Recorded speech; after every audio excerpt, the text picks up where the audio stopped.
Vous savez que l'islam actuellement, à tort ou à raison, a une image plutôt négative, surtout notamment dans les pays occidentaux. Qu'est-ce qui, dans la situation de l'Algérie et dans votre projet, pourrait laisser penser que le Maghreb pourrait être le lieu d'un islam plus ouvert et plus tolérant? Deuxième partie de la question, la revendication culturelle berbère recoupe la revendication islamique sur le terrain de l'identité. Comment voyez-vous l'identité culturelle du Maghreb et comment y insérez-vous la réponse à la revendication culturelle berbère? C'est une question de circonstance, je sais qu'elle préoccupe beaucoup de gens. L'islam, n'est-ce pas? Voilà, quand on parle d'islam, c'est... Bon, l'islam, c'est vrai, dès qu'on prononce ce nom, il faut le dire, il y a un passé, n'est-ce pas? Il y a un passé, non, parfois de confrontation avec l'Occident, tout le monde sait cela. Malheureusement, ce passé a un peu imprégné les mentalités, que ce soit à gauche ou à droite. Vous savez, on parle d'islam, il faut dire, c'est plutôt mal reçu. Et on exhibe un échantillon, tel échantillon, n'est-ce pas? L'islam est le noyau de notre identité. Il est l'élément le plus important de notre identité. L'islam n'a jamais refusé les autres dimensions. Bien entendu, la dimension berbère.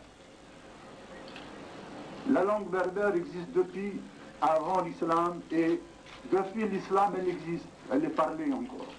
Comme d'ailleurs d'autres langues de minorité. L'islam s'est très très bien accommodé de la dimension berbère. Pourquoi vouloir opposer la dimension berbère à l'islam? C'est une invention encore, c'est une vue de l'esprit qui est malheureusement affectée par ces mentalités qui sont cette mentalité, ce rejet qui existe et qui vis-à-vis de l'islam et qui a affecté, qui a imprégné des mentalités. L'islam n'est pas contradictoire avec la dimension berbère, au contraire, il la nourrit. Il la nourrit. Je dirais plus, l'arabité n'est pas contradictoire. La dimension berbère n'est pas une amputation, c'est un enrichissement.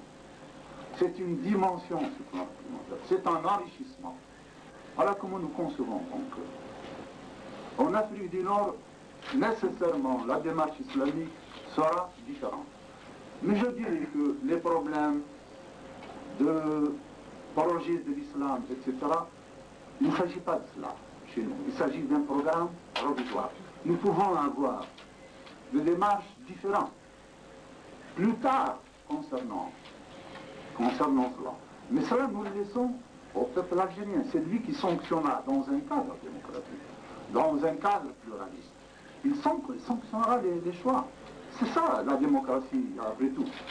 C'est la variété des points de vue, c'est la variété des approches de la vérité, c'est la variété des courants, des expressions politiques. Nous sommes tout à fait d'accord que nous sommes différents. Nous allons nous unir, oui, le frère Hussein l'a dit, nous allons nous unir à des marxistes. Les marxistes, il n'y a pas que les communistes, il y a des trotskistes, il y a d'autres. Nous unirons à eux dès l'instant où ils accepteront le postulat de la démocratisation de la vie publique, le pluralisme, le respect des libertés fondamentales. Nous nous associerons aussi à des courants islamiques s'ils acceptent cela. Voilà ma réponse, donc peut être plus longue, je ne veux pas m'étendre davantage. L'islam, ce sont des grandes valeurs sociales et individuelles. Ce qui se passe dans le monde musulman est attristant. Une population qui atteint des centaines de millions, des richesses, une position géostratégique de toute importance. Nous disons que l'islam peut être